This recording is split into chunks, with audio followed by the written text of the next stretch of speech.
नमस्कार विद्यार्थियों, मनीष कुमार शर्मा आज के इस क्लास में आप सभी का स्वागत करता हूं।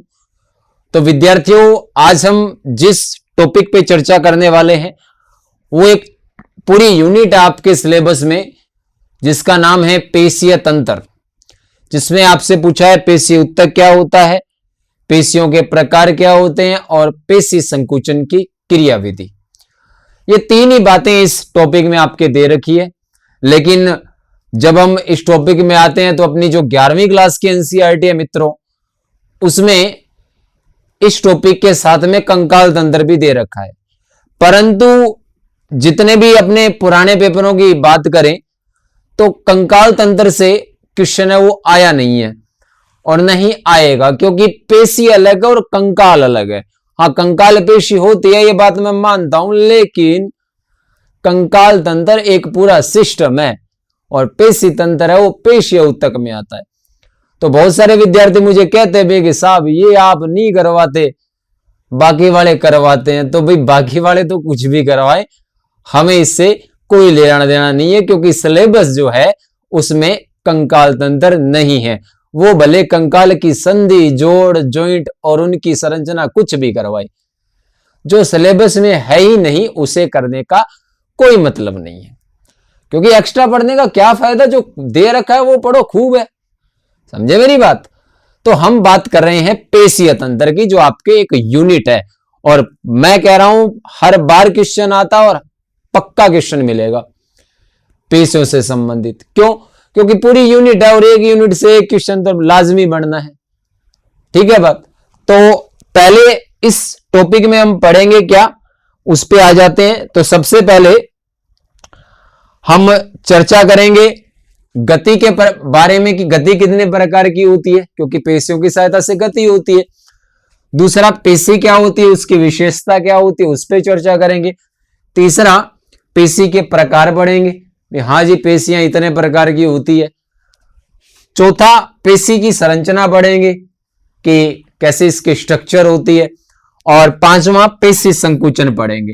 ये 5 बातें मुख्य तौर पर इस यूनिट में हम पढ़ने वाले हैं। तो आज की क्लास में हम पेशी संकुचन से पहले लगभग पढ़ देंगे। ठीक है? तो बात करें सबसे पहले पेशी ऊतक खुद क्या होता है। आपसे किसी ने वैसे ही पूछ लिया कि मसल्स टिश्यू पेशी ऊतक है, वो होता क्या है? सीधी सी बात है। तो फिर आप क्या जवाब दोगे कि बहुकोशिकीय जो जंतु होते हैं, जिनमें एक से अधिक कोशिकाएं होती है, उनमें गति और प्रचलन है वो एक विशेष प्रकार के ऊतक के द्वारा होता है या ऊतक के द्वारा संपन्न होता है, जिसको हम क्या कहते हैं? पेशी ऊतक। गति व प्रचलन। अब आप कहोगे कि सर ये गति और प्रचलन एक ही है या अलग अलग है? तो एनसीईआरटी ने 2 लाइनें लिखी हुई है मेरे दोस्तों। सभी चलन गति है, लेकिन सभी गति चलन नहीं है। और इसका बहुत अच्छा मैं कह सकता हूं कि एनसीईआरटी ने कारण भी दे रखा है कि मान लो मैं यहां पे खड़ा हूं, यहां से मैं दाएं जाऊं, बाएं जाऊं, दाएं जाऊं, आगे जाऊं, पीछे जाऊं, मेरे अंदर चलन हो रहा है। चलन का मतलब है वास्तविक जो मूल बिंदु है उसको बदलना। तो यहां पे मेरा मूल बिंदु था, मैं यहां पे आया, बदला ना। यहां से मैं इधर गया, बदला। यहां से मैं इधर आया, बदला ना। तो जब स्थान बदले, मूल बिंदु बदले, वहां पर क्या होगा? चलन होगा। और गति क्या होती है? स्थिति में परिवर्तन, पोजीशन चेंज हो। जैसे मेरा हाथ हिला रहा हूं मैं, मेरी पलक हिल रही है, मेरी जीभ हिल रही है, तो इसकी स्थिति में, पोजीशन में परिवर्तन हो रहा है ना। ये क्या है? गति है। लेकिन एनसीईआरटी क्या कहती है? सभी चलन गति है, लेकिन सभी गतियां चलन नहीं है। इसका मतलब क्या है कि जहां पर चलन होगा, मैं इधर जाऊं, आगे जाऊं, पीछे जाऊं, मूल बिंदु बदल रहा है मतलब चलन हो रहा है, परंतु मूल बिंदु के साथ साथ मेरी स्थिति भी बदल रही है। तो किधर भी जाऊं, प्रत्येक तरीके के चलन में गति तो हो ही रही है। लेकिन लेकिन क्या कह रहा है कि सभी गति है वो चलन नहीं है। मेरी जीभ ने अपना मूल स्थान नहीं छोड़ा, लेकिन इसकी स्थिति बदल रही है। मतलब जहां पर गति हो वहां पर चलन भी हो, यह जरूरी नहीं है। मेरी पलक छोड़ती है क्या अपना मूल बिंदु? नहीं छोड़ती। मतलब यहां पर गति हो रही है लेकिन चलन नहीं हो रहा, लेकिन जहां पर चलन होगा वहां पर तो गति होगी। समझ में आई बात? तो पेशी ऊतक क्या काम करता है? बहुकोशिकीय जंतुओं में चलन और संचलन या चलन एक ही बात है। चलन और गति है वो विशेष प्रकार के एक ऊतक के द्वारा होती है, जिसे हम क्या कहते हैं? पेशी ऊतक। एक लाइन आपको याद रखनी है, लिख देता हूं।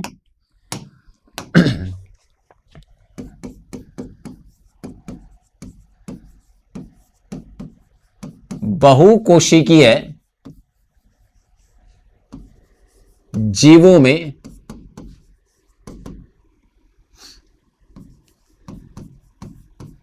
शरीर की गति व चलन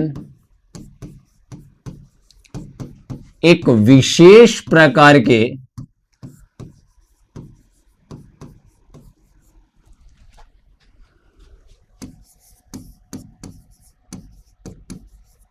ऊतक के द्वारा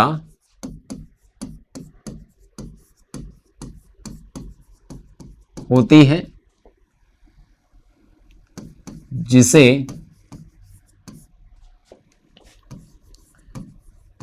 पेशी ऊतक कहा जाता है। अब यहां पे वो फिजिक्स वाली गति मत कर लेना भाई, ठीक है? हम बॉडी की बात कर रहे हैं। आई बात समझ में? दूसरी बात,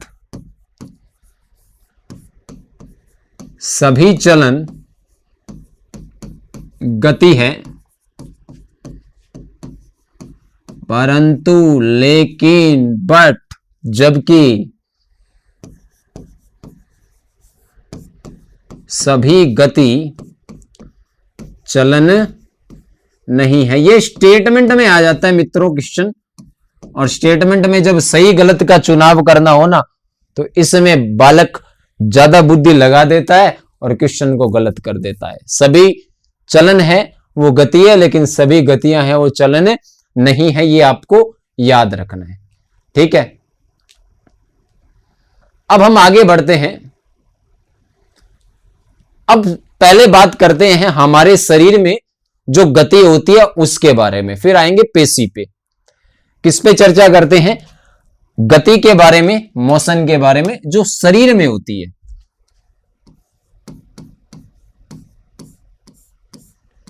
तो मानव शरीर में मुख्य रूप से 3 प्रकार की गतियां होती है: अमीबीय गति, पक्षमाभी गति और पेशीय गति। अब आपसे इसमें क्या पूछेगा कि कौन सी गति कहां पर होती है? सिंपल सी बात है, एग्जाम्पल याद रखने, ओवरऑल मैं बोलूं तो। या फिर आपसे पूछ लेगा कि कोई भी गति है वो किसकी सहायता से होती है, चाहे अमीबीय हो, पक्षमाभी हो या पेशीय हो। तो पहली मैं एक लाइन लिख देता हूं, फिर आते हैं अपने इस पे।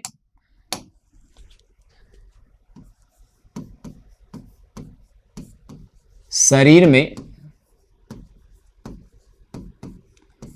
3 प्रकार की गतियां पाई जाती हैं। पहली है इसमें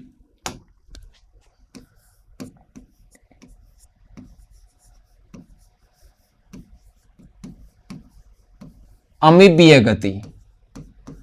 अमीबीय गति का मतलब है अमीबा के समान, अमीबा के सदृश। तो ये जो गति है मित्रों, ये शरीर की कुछ विशिष्ट कोशिकाओं, 2 चीजें याद रखनी, एक तो WBC और एक महाभक्षकाणु। नाम इतना अजीब है, महाभक्षकाणु मतलब खाई जाएगा नाम। अंग्रेजी में कहूं तो मैक्रोफेजेस। मानव शरीर में जो विशिष्ट कोशिकाएं जैसे WBC और मैक्रोफेजेस में अमीबीय गति पाई जाती है। ये जो गति है वो मैं कह सकता हूं कि कोशिका का जो जीव द्रव्य होगा, WBC कोशिका है, मैक्रोफेज कोशिका है। कोशिका के जीव द्रव्य की प्रवाही गति द्वारा होता है कि जीव द्रव्य फैलता है तो यह गति होती है, और कूटपाद या कुकुटपाद के द्वारा होती है।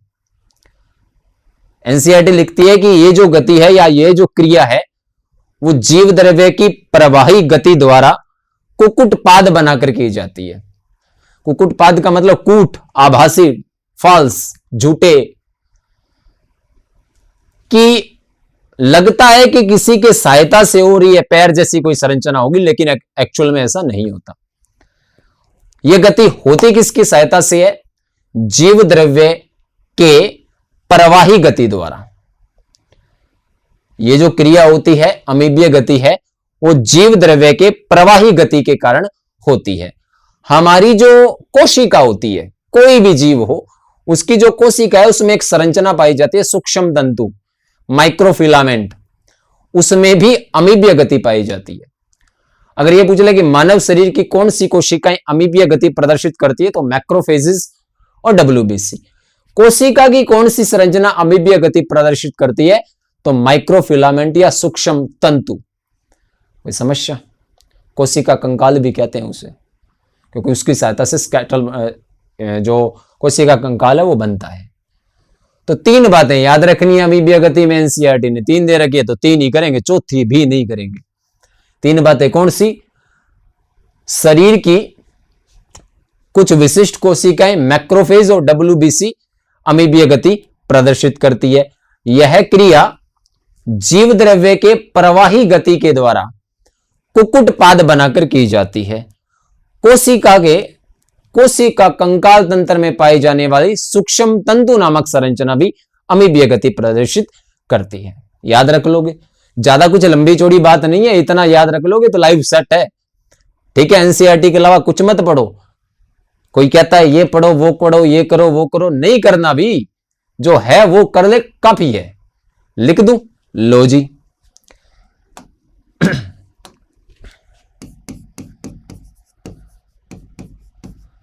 हमारे शरीर की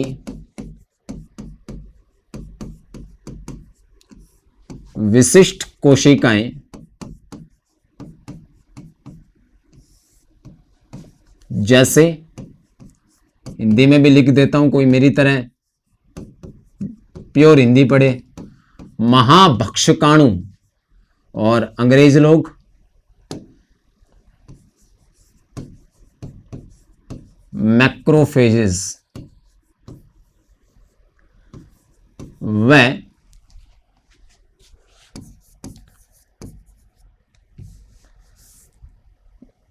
श्वेताणु, ये भी हिंदी में लिख देता हूं, ठीक है, WBC अमीबीय गति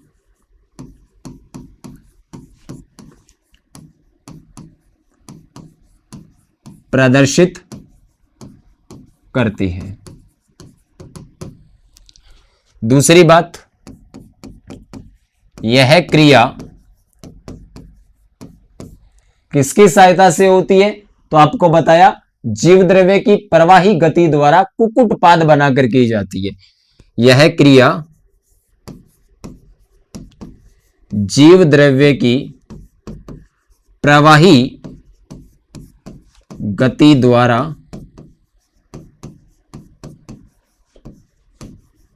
कुकुट या कूट पाद बनाकर की जाती है। कि जीव द्रव्य प्रवाहित होता है ना, उसी के कारण ये गति होती है, बाकी कोई पैर वैर जैसी कोई संरचना इसमें नहीं होती। ठीक है। तीसरी बात, कोशिका कंकाल तंत्र में सूक्ष्म नलिकाएं भी होती है, सूक्ष्म तंतु भी होते हैं, आप सभी को पता होगा। तो कोशिका कंकाल तंत्र में,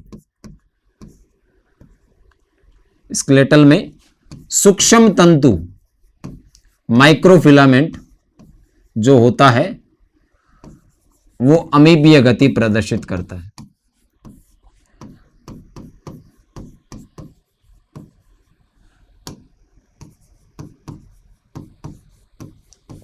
अब 3 बार इसको रिपीट कर दिया मैंने यहीं पे, अब तो दिमाग में आ गया होगा। अमीबीय गति में 3 बातें याद रख ली हैं, ये 3 रख लोगे काफी है। अगली गति में जाते हैं, तो उसका नाम है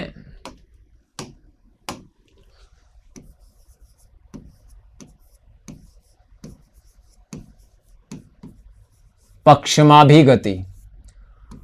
आपने पक्षमाभ पढ़े होंगे, सीलिया और फ्लेंजिला। फ्लेंजिला पढ़ी होगी, सीलिया यानी कशाभिक का, और पक्षमाभ यानी कि ये फ्लेंजिला और सीलिया, सीलिया यानी कि पक्षमाभ। हमारे शरीर के जो खोखले नलिकाकार भाग होते हैं ना, वहां पर पक्षमाभ उपकला उत्तक पाया जाता है।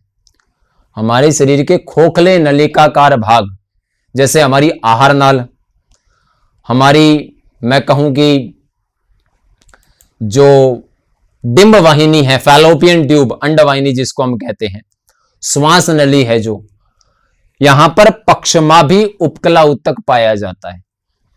और वहां पर पक्षमाभों की सहायता से जो गति होती है ना, उसको हम क्या कहते हैं? पक्षमाभि गति। समझ में आई बात कि जो गति पक्षमाभों की सहायता से होती है वो कौन सी गति होती है? पक्षमाभि गति। अब ये तो बताने की जरूरत है नहीं, लेकिन यह जानना जरूरी है कि हमारे शरीर के जो खोखले नलिकाकार भाग है वो पक्षमाभ उपकला उत्तक के द्वारा आश्रित होते हैं, ढके हुए होते हैं, वहां पर पक्षमाभि गति पाई जाती है। जैसे फीमेल जनन मार्ग, जो मादा जनन मार्ग है, उसमें अंडे या डिंब का परिवहन, अंडा जो होता है ना, अंडाणु शुक्राणु मिलकर जो बनाता है डिंब, उसका जो परिवहन है वो पक्षमाभि गति द्वारा होता है। यही पक्षमाभि गति श्वास के दौरान जो वायु हम ग्रहण करते हैं, उसके साथ कोई धूल का कण, कोई अनावश्यक पदार्थ चला गया है तो उसको अगर हटाना है तो कौन करेगी? पक्षमाभि गति। हमारी आहार नाल में भोजन का भी परिवहन है, वो कुछ हद तक पक्षमाभि गति द्वारा होता है। लेकिन एनसीईआरटी ने 2 ही उदाहरण दिए हैं, एक मेरी तरफ से गिफ्ट है आपको। पक्षमाभि गति हमारे शरीर के आंतरिक खोखले नलिकाकार भागों में पक्षमाभ उपकला उत्तक पाया जाता है, वहां पर पक्षमाभि गति होती है। तब सीधा क्वेश्चन आएगा, निम्न में से शरीर के किस भाग में पक्षमाभि गति पाई जाती है? तो 3 एग्जांपल याद रखने, डिंब वाहिनी, श्वास नली, आहार नाल। याद रख लोगे। पक्षमाभि गति किसकी सहायता से होती है? पक्षमाभों की सहायता से। जल ग्रहण कर लेता हूं, लिख दो भाई, ये लो जी।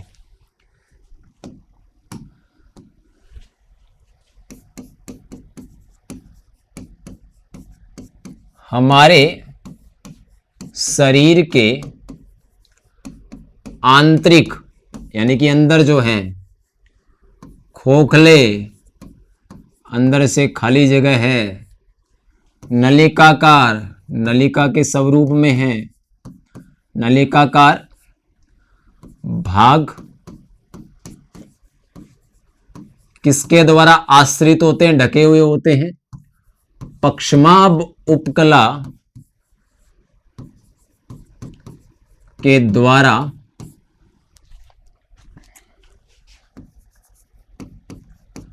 आश्रित होते हैं में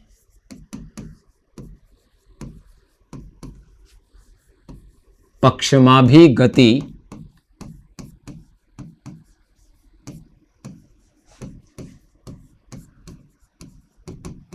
पाई जाती है। उसके बाद में अब इसके एग्जाम्पल, मादा जनन मार्ग में डिंब का परिवहन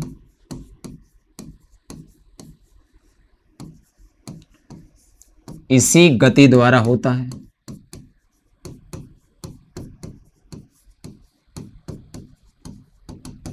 ठीक है।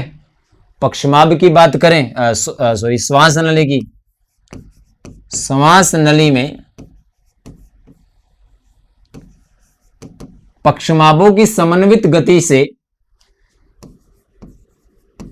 पक्षमाभों की समन्वित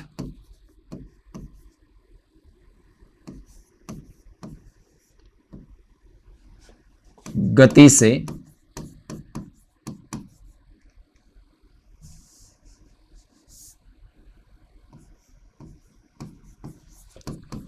वायु मंडलीय वायु के साथ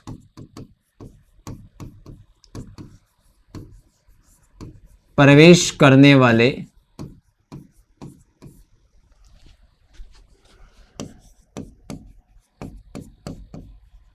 धूल के कणों व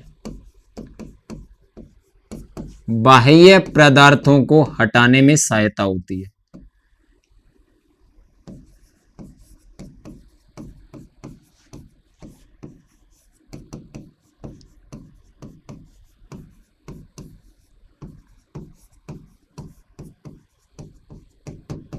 क्लियर है जी?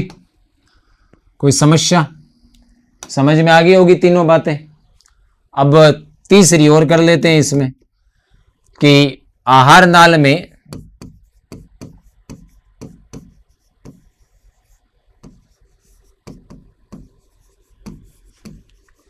भोजन का परिवहन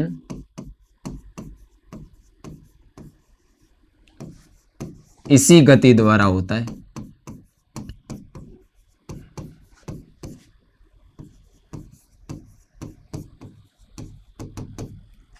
तो पक्षमाभी गति 3 बार रिपीट कर चुका हूं, समझ में आ गई होगी। ये दोनों समझ में आ गई है तो पेशियों में दिक्कत होगी नहीं, क्योंकि हमारे शरीर के अधिकांश भागों में जो गति होती है ना मेरे दोस्तों, वो कौन सी होती है? पेशीय गति। पेशीय गति नाम से स्पष्ट है किसकी सहायता से होगी? पेशियों की सहायता से होगी। हमारे अग्रपाद, पश्चपाद यानी कि पैर, जीवा, जबड़ा, गर्दन, पलक आदि में जो गति होती है वो कौन सी गति होती है? पेशीय गति। या इन भागों की गति के लिए पेशीय गति आवश्यक है। और ये गति किसकी सहायता से होती है? पेशियों की सहायता से होती है। इतनी ही है, इसमें तो कुछ है ही नहीं ज्यादा। ठीक है,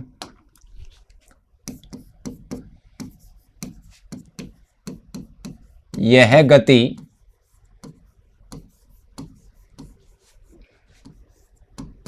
पेशियों की सहायता से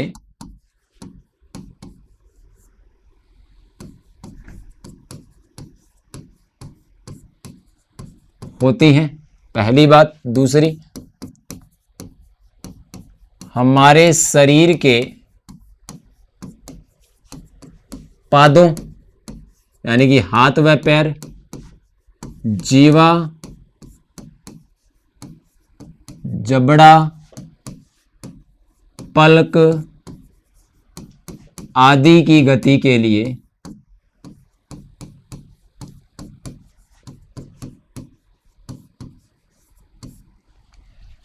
पेशियों की आवश्यकता होती है। ठीक है, या आदि की गति के लिए पेशीय गति आवश्यक है।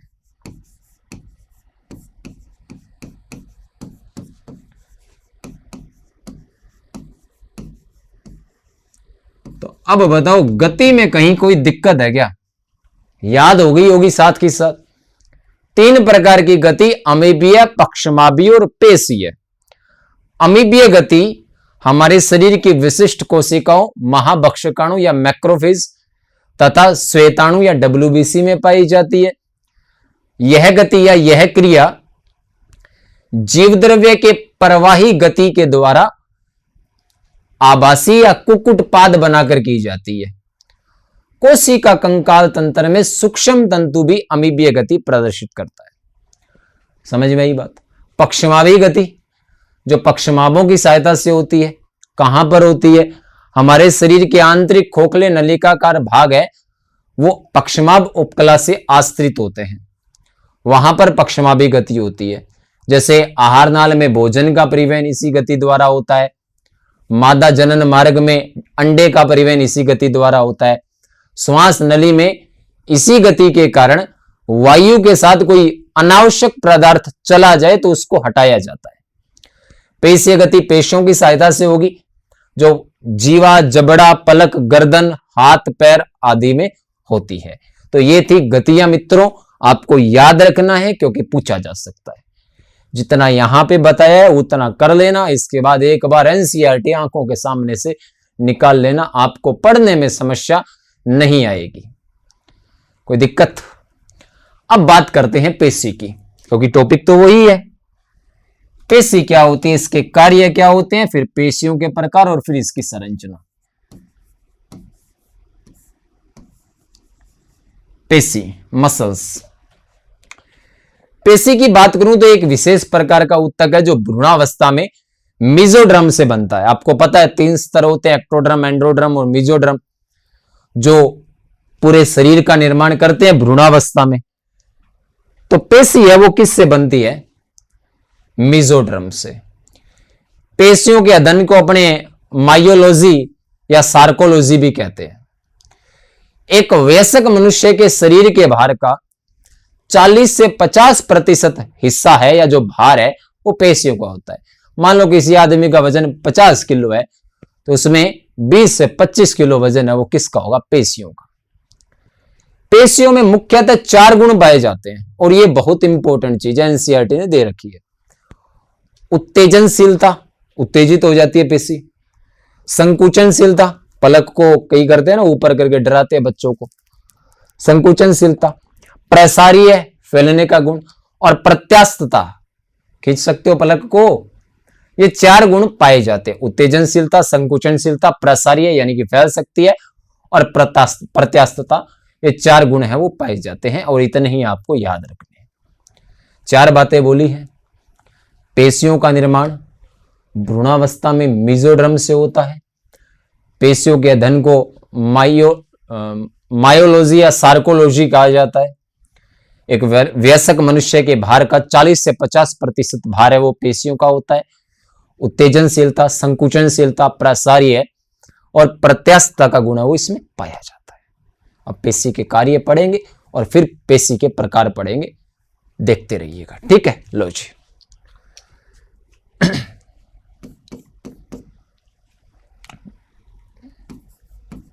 यह एक विशेष प्रकार का ऊतक है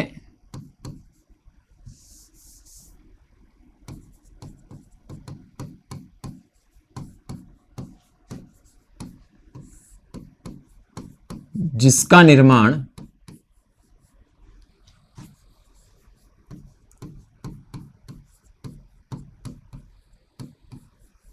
भ्रूणावस्था में मेसोडर्म से होता है, ठीक है। मिजो कह दो या मीजो कह दो, एक ही बात है, ठीक है, से होता है। अब इनके अध्ययन को क्या कहते हैं तो याद रखना है, इनके अध्ययन को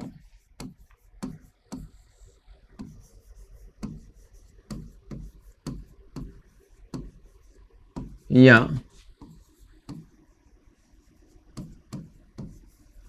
सार्कोलॉजी कहा जाता है। ये एनसीईआरटी में नहीं दे रखा, एक्स्ट्रा लिखवा रहा हूं, ठीक है। एक वयस्क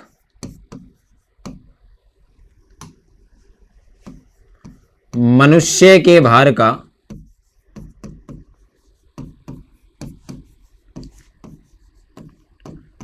40 से 50% भार या हिस्सा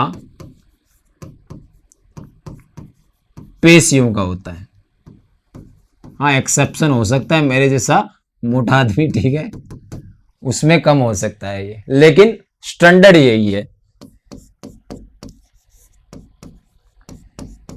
पेशियों में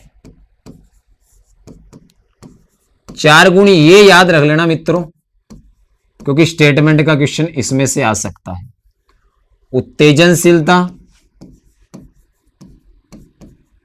संकुचनशीलता,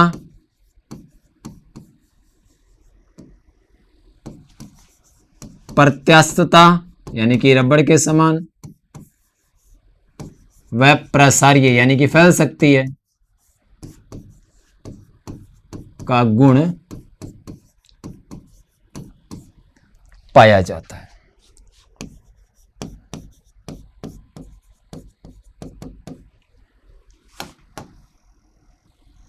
तो ये होगी जी पेशी की विशेषता। आप इतना याद रख लोगे तो काफी है। अब बात करते हैं अपने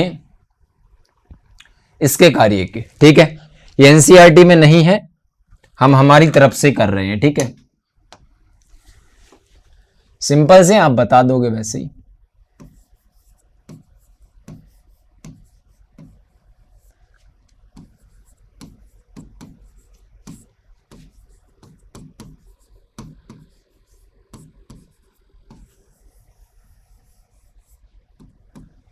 पेशीय ऊतक के कार्य। पहला, पेशियों में संकुचन या संकुचन का गुण है वो पाया जाता है, या संकुचनशीलता का गुण पाया जाता है। तो पेशियां हैं वो अंगों को गति प्रदान करती है और उनको सहारा प्रदान भी करती है। कि अंगों को एक तो गति प्रदान करती है, मूवमेंट होता है ना पलक में, जीवा में, ये अंग, इनमें गति कौन प्रदान कर रही है? पेशी कर रही है। दूसरा, जो हमारी हड्डियां हैं उनको सहारा प्रदान करने का भी कार्य करती है। ठीक है, पहला कार्य ये। पहले सारे बता देता हूं, फिर एक एक करके लिख देंगे। दूसरा, ये जो ऊतक है, जैसे अपने हृदय पेशी में आपने एसएन पढ़ा होगा, जिसको हम जो सीरालिंद नोड था उसको अपने पेस मेकर बोला था, क्योंकि वो ऑटो एक्साइटेबल होता है, स्व उत्तेजनशील, और हृदय के कार्यविधि का वही संचालन करता है। और अगर आपने अच्छे तरीके से पढ़ा होगा एसएन सीरा आलिंद नोड, वो एक पेशी ऊतक होता है। ठीक है, ध्यान देना, उस पे एनसीईआरटी में लिखा है एक पेशी ऊतक होता है ये। तो हृदय स्पंदन दर, रक्त और लसिका का जो शरीर में प्रवाह होता है, वो उत्सर्जी पदार्थ जो होते हैं उनका सहवन, विनिमय, वो पेशियों की सहायता से होता है। ये बहुत इंपॉर्टेंट है, कई बार पूछ लेता निम्न में से पेशी का कार्य नहीं है। हृदय स्पंदन दर, रक्त व लसिका का प्रवाह है, उत्सर्जी पदार्थों का संवहन पेशी ऊतक करता है।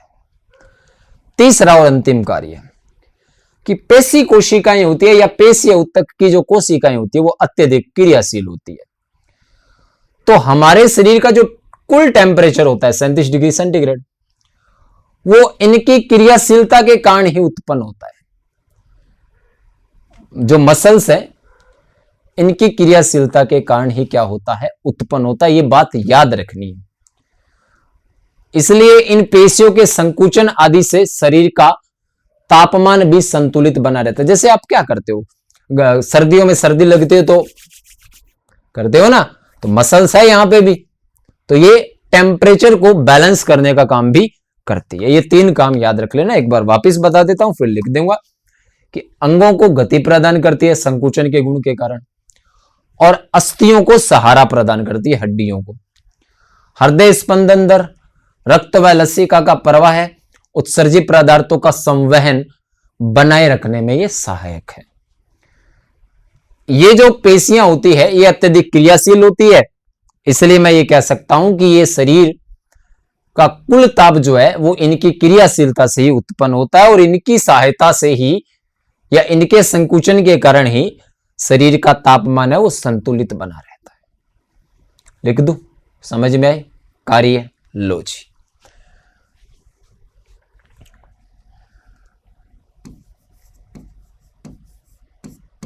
पेशी ऊतक में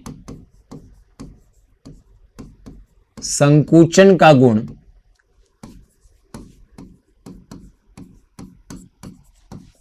होने के कारण यह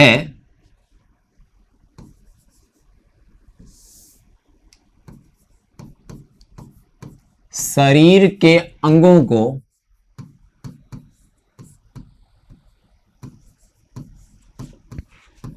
गति प्रदान करता है या करती है, एक ही बात है, तथा साथ ही ये क्या करता है,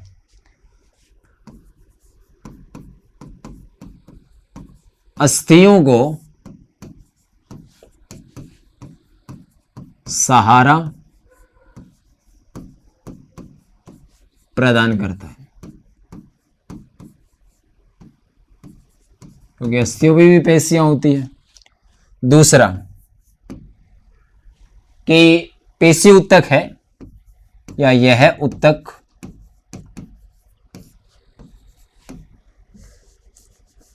हार्ट बीट जो होती है अपनी, हृदय स्पंदन दर 70 से 75 होती है, जो लसिका व रक्त के प्रवाह,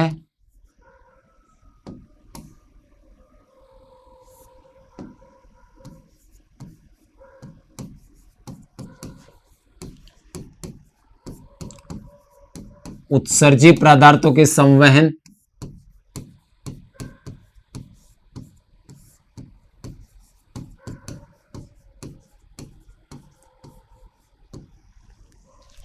में सहायता करते हैं।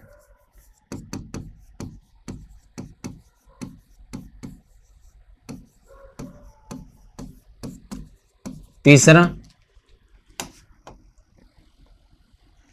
इस उत्तक की कोशिकाएं अत्यधिक क्रियाशील होती है और शरीर के कुल ताप का अधिकांश इनकी क्रियाशीलता से उत्पन्न होता है। ठीक है, इस उत्तक की कोशिकाएं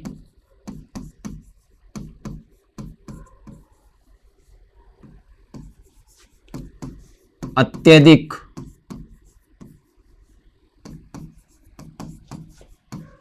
क्रियाशील होती है। इनकी क्रियाशीलता से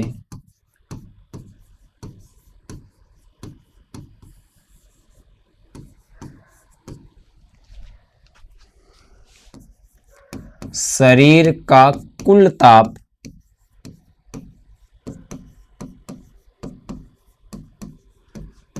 उत्पन्न होता है, मान ली बात, तथा यह शरीर के तापमान को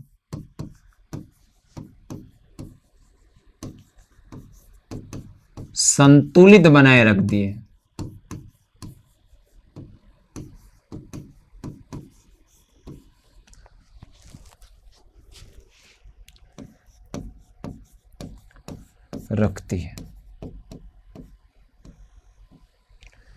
तो ये पेशी उत्तक के कार्य हो गए मित्रों।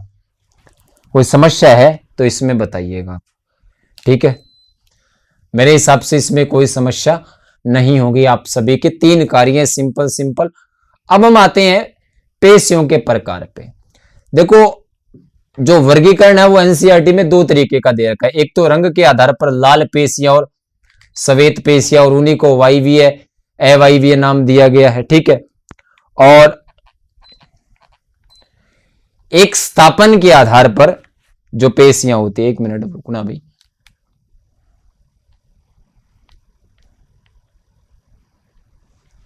स्थापन यानी कि जहां पर इनकी स्थापना हुई है उसके आधार पर पेशियां 3 प्रकार की होती है। वापिस से बोल रहा हूं, जो पेशियों के प्रकार की बात करें तो 2 प्रकार का वर्गीकरण दे रखा है। एक तो स्थापन के आधार पर पेशियां 3 प्रकार की होती है। पहले वही पढ़ेंगे जो रंग के आधार पर है या मायोग्लोबिन के आधार पर है, वो हम पेशी संकुचन में पढ़ेंगे। क्लियर है? लाल और श्वेत पेशियां, यहां पे एक ही क्लासिफिकेशन पढ़ेंगे, एक ही वर्गीकरण पढ़ेंगे कि स्थापन के आधार पर पेशियां 3 प्रकार की होती है, मतलब जहां पर ये स्थापित है उसके आधार पर पेशियां कितने प्रकार की? 3 प्रकार की। हृदय पेशी, कंकाल पेशी और अंतरंग पेशी। प्रत्येक पेशी में मैं पहले ही बता देता हूं, आपको 3 बातें याद रखनी है। पहली बात, वो कहां पर है, कि शरीर के किस भाग पर है। दूसरी, संरचना के आधार पर वो कैसी है।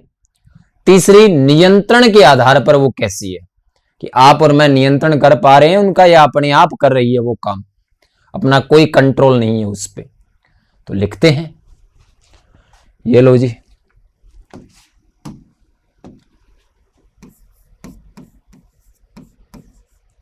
स्थापन के आधार पर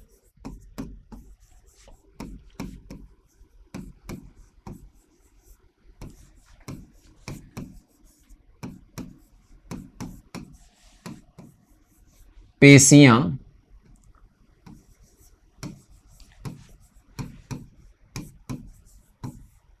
तीन प्रकार की होती हैं।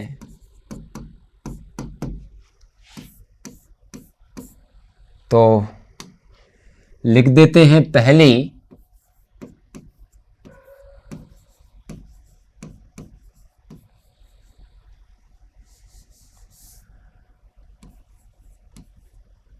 कंकाल पेशी, और इसी की हम संरचना पढ़ेंगे। कौन सी पेशी मित्रों? कंकाल पेशी। कंकाल पेशी की बात करूं तो सीधी सी बात है, कंकाल पेशी कहां पर होगी? कंकाल तंत्र में, मतलब जहां पर हड्डी वहां पर कंकाल पेशी। अगर आपको कहीं हड्डी मिल जाए, ठीक है, मनुष्य की तो नहीं मिलेगी, कोई कुत्ते, बिल्ली, बकरी, इनकी कोई मिल जाए, गाय, भैंस, भेड़, बकरी, गधा, इनकी कोई हड्डी मिल जाए ना, अब उस हड्डी को देखना, कहीं चिकन विकन खाते हैं मुर्गे की देख लेना, या मटन खाते हैं तो बकरे की देख लेना, उस हड्डी पर आपको छोटी छोटी रेखाएं पाई जाएगी या रेखाएं मिलेगी। तो संरचना के आधार पर यह रेखित पेशी कहलाती है। कैसी पेशी होती है? रेखित, क्योंकि रेखाएं होती है छोटी छोटी। ठीक है, हल्का सा डायग्राम बना देता हूं।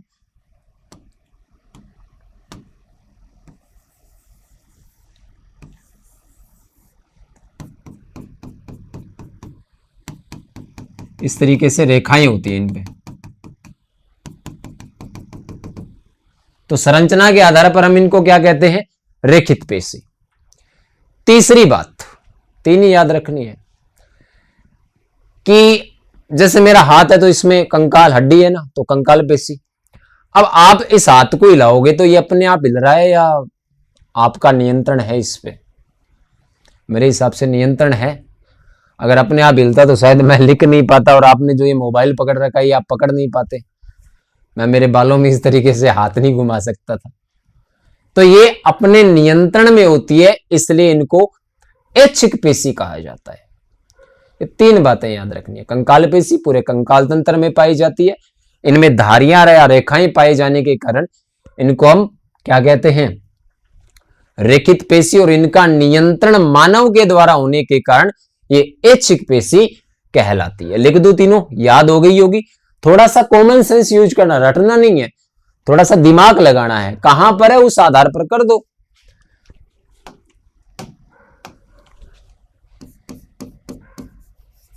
ये पेशियां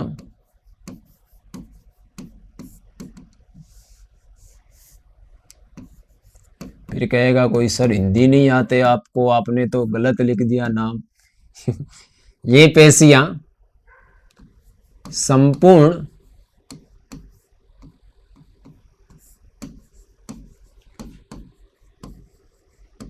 कंकाल तंत्र में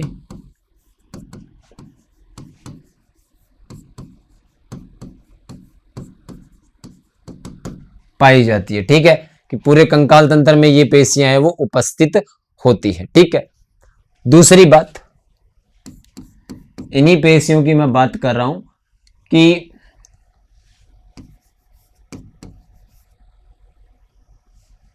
या इन पेशियों को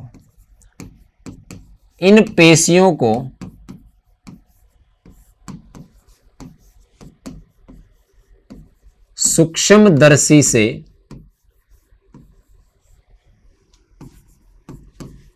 देखने पर इन पर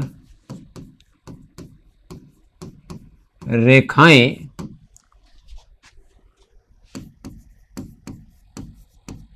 दिखाई देती है, इसलिए इन्हें रेखित पेशी कहा जाता है। अब आपसे पूछेगा कि कंकाल पेशी को क्या कहते हैं संरचना के आधार पर, तो रेखित पेशी।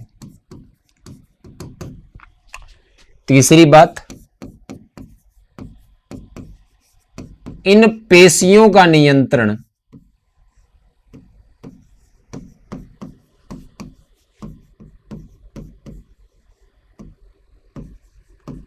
मानव द्वारा, या मानव की जगह शरीर लिखूं तो थोड़ा सा अच्छा लगेगा,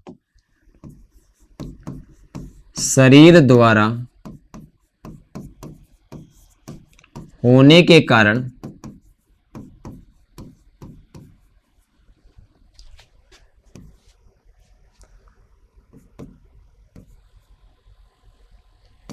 इन्हें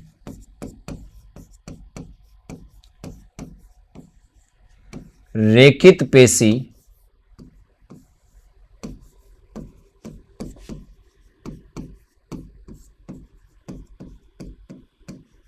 कहा जाता है। ठीक है, तीनों चारों बातों में कोई रेखित क्या रे, ऐच्छिक पेशी।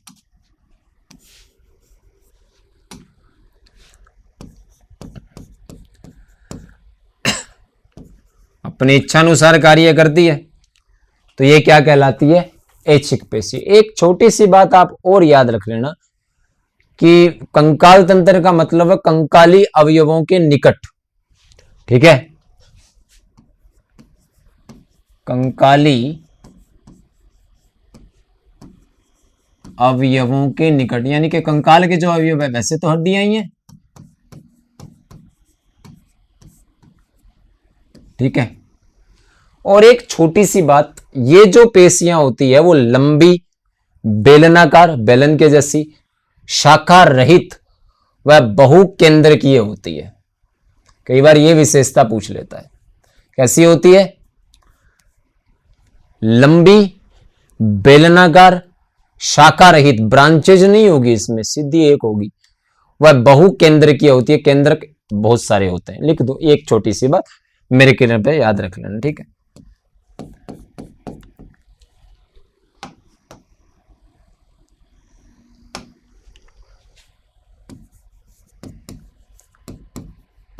ये पेशियां कैसी होती है, लंबी,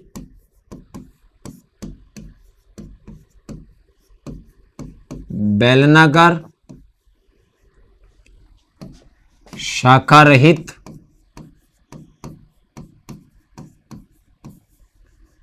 व बहुकेंद्रकीय होती है।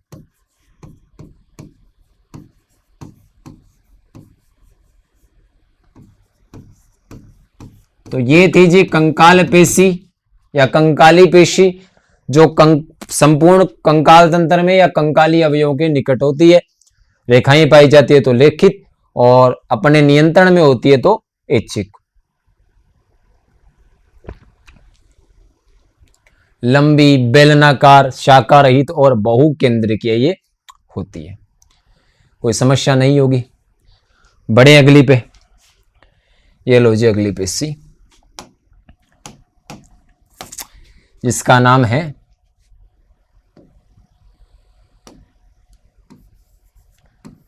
अंतरंग पेशी। पहली बात, ये होती कहां है? अगर आपको ये याद रह गया कि ये होती कहां पर है,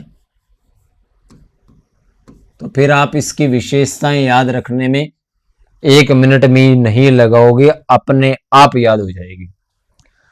हमारे शरीर के जो आंतरिक खोखले नलिकाकार भाग, जिनकी 3 बातें हम पहले कर चुके हैं, श्वास नली, आहार नाल, डिंब वाहिनी, इन भागों में ये पेशियां होती है। ठीक है, कहां होती है? आंतरिक खोखले नलिकाकार भागों जैसे डिंबवाहिनी, श्वास नली, आहार नाल, इनमें ये पेशियां पाई जाती है। तो पहली बात, जैसे आहार नाल है तो आहार नाल अंदर से क्या होनी चाहिए? फ्लैट होनी चाहिए, चिकनी होनी चाहिए, तभी भोजन अंदर जाएगा। अगर रेखाएं होगी तो वो खुरदरी हो जाएगी, वो भोजन आगे परिवहन नहीं करेगा। इसी तरीके से वायु नहीं करेगी, इसी तरीके से अंडा नहीं करेगा।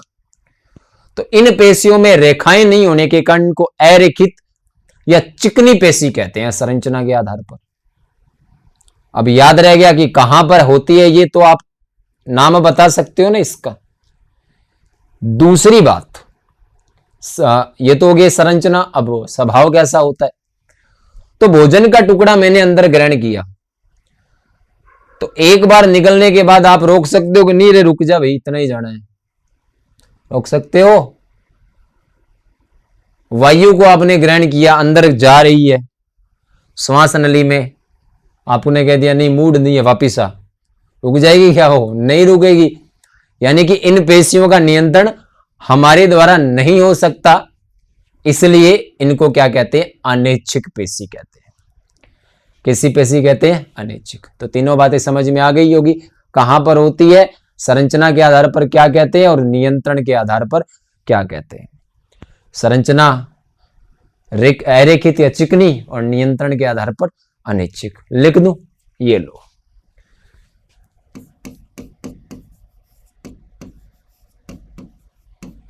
ये पेशियां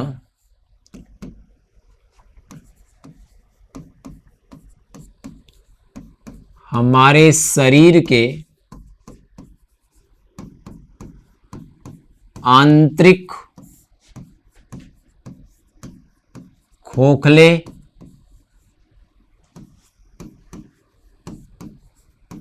नलिकाकार भागों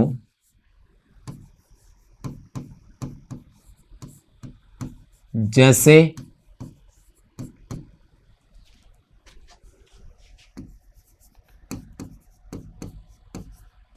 आहार नाल,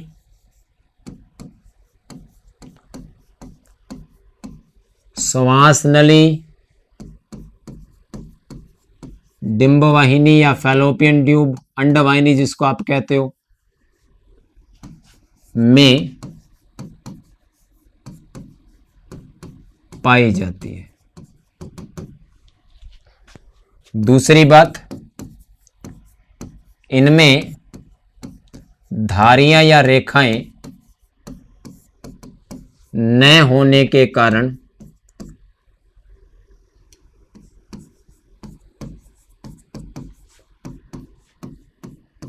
ये चिकनी या अरेखित पेशी कहलाती है।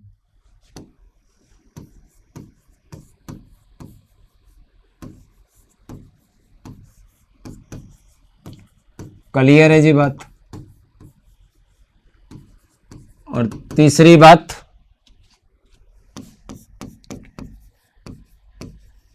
इनका नियंत्रण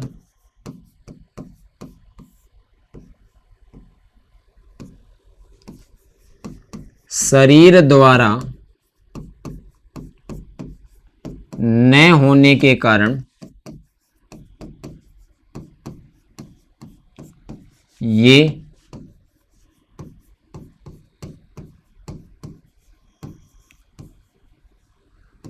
अनैच्छिक पेशी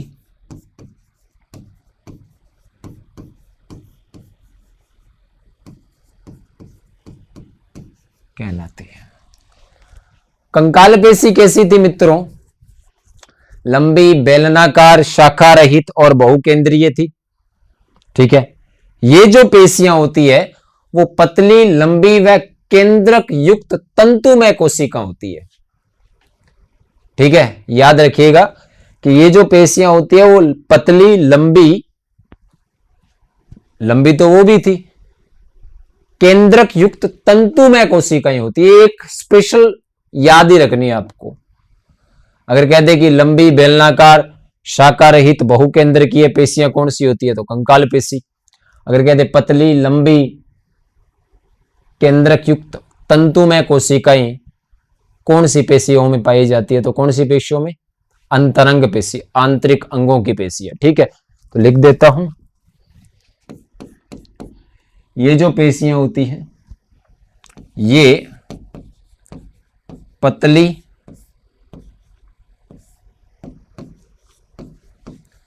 लंबी व केंद्रक युक्त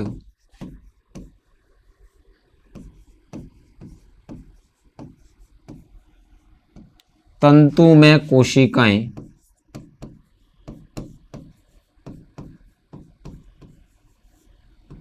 होती है, क्योंकि है तो ये टिश्यू, इसके अंदर कोशिकाएं होगी। तो ये दूसरी अंतरंग पेशी, ये दोनों समझ में आ गई। तो तीसरी और अंतिम हृदय पेशी है, वो तो आ ही जाएगी। हृदय पेशी, हृदय पेशी मैं कह सकता हूं कि केवल हृदय में पाई जाती है, हार्ट में पाई जाती है। पहले मैं हेडिंग डाल देता हूं।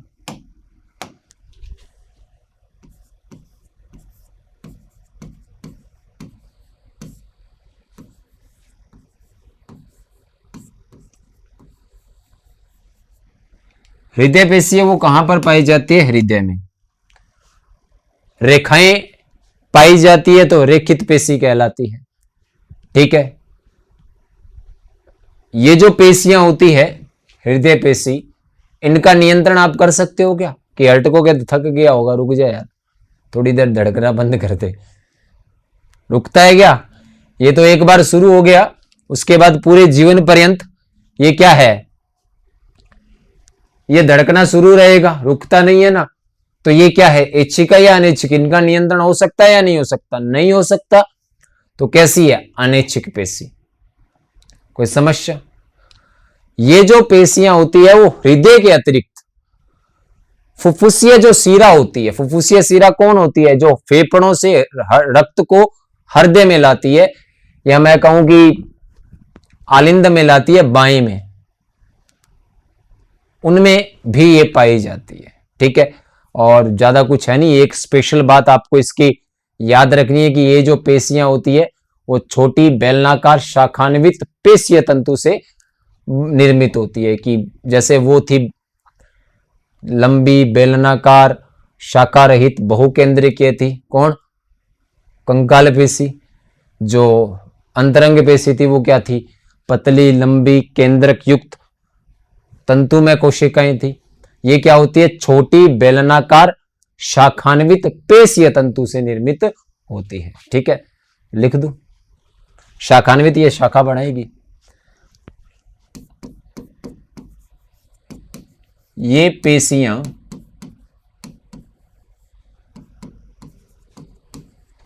हृदय व फुफ्फुसीय सीरा में पाई जाती है। याद रखना भैया, फुफ्फुसीय सीरा में।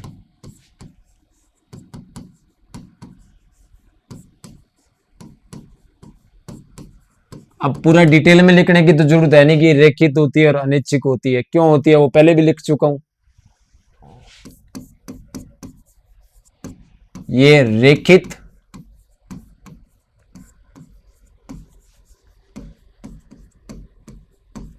व अनैच्छिक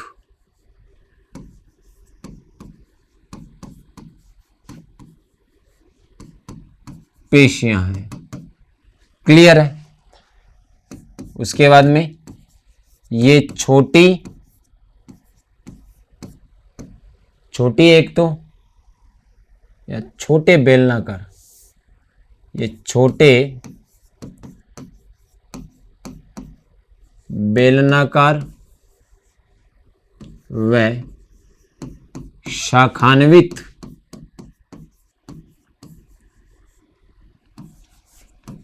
पेशीय तंतुओं से निर्मित होती है।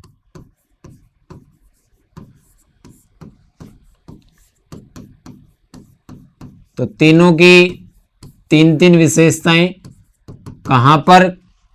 संरचना के आधार पर कैसी और स्वभाव के आधार पर कैसी, और एक स्पेसिफिक जो कि ये बनी कैसे होती है या इसका नेचर कैसा होता है। ठीक है, ये चीजें आपको याद रखनी है। ठीक है, और हृदय पेशी का काम तो वही होगा, हृदय का संकुचन और प्रसार करने में सहायक होती है, शरीर में रुधिर का परिवहन करने में सहायक होती है।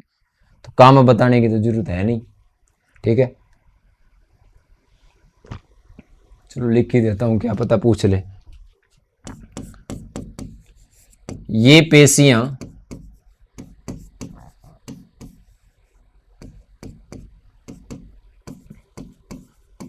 हृदय के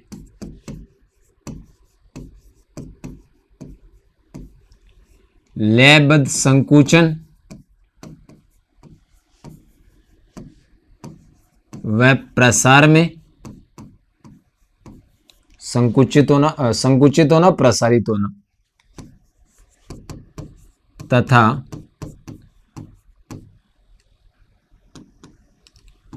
शरीर में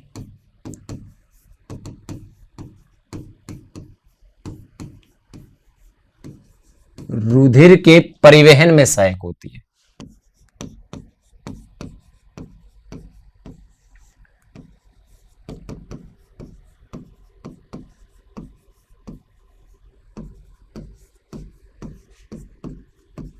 तो ये 3 प्रकार की पेशियां हमने कर ली है, समझ में आ गई होगी। अब एक बार मैं पूरे के पूरे को रिपीट करता हूं जो हमने पढ़ा है, ठीक है, फिर आगे बढ़ेंगे।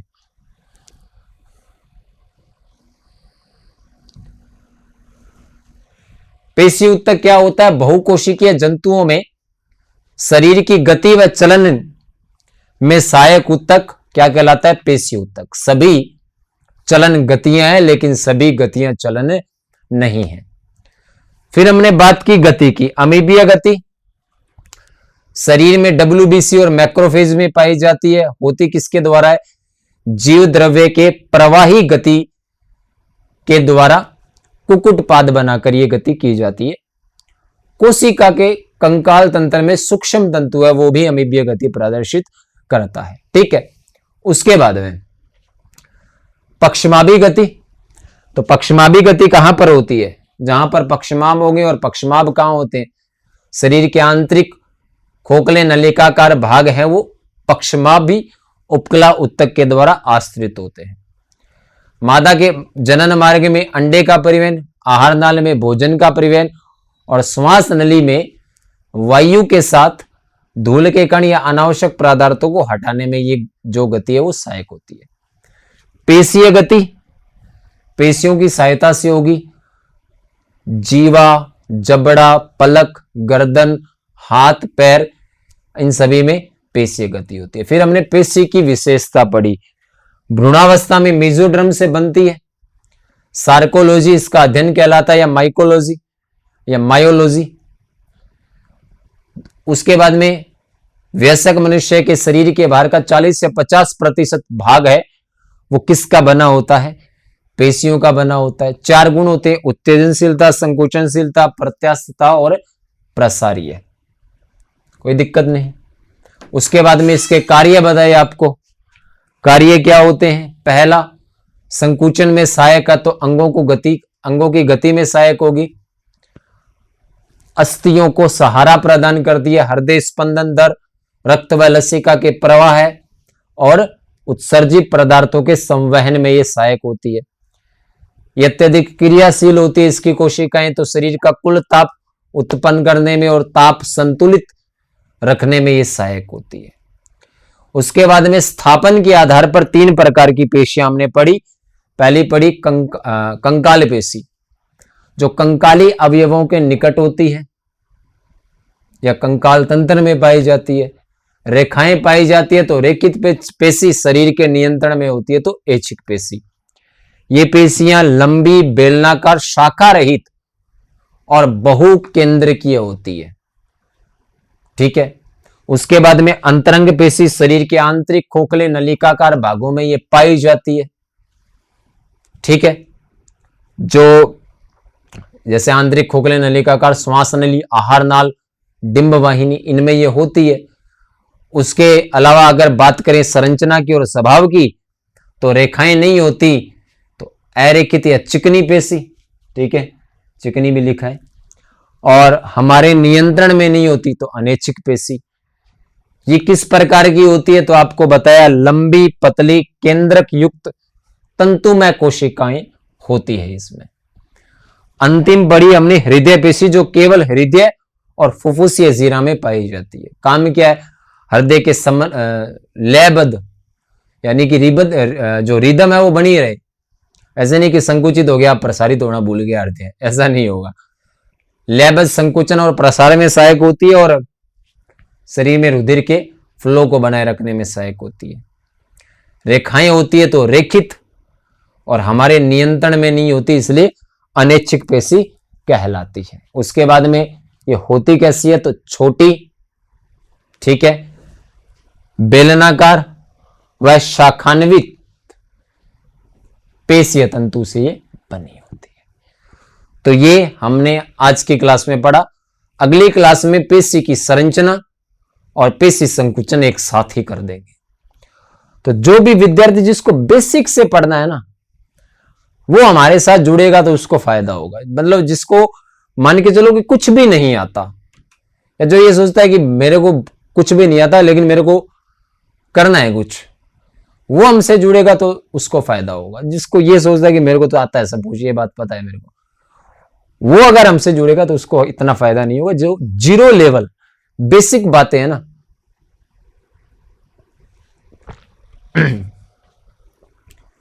वो बताने का हम प्रयास करेंगे। अंत में 4 लाइनों के साथ मैं मेरी वाणी को विराम दूंगा।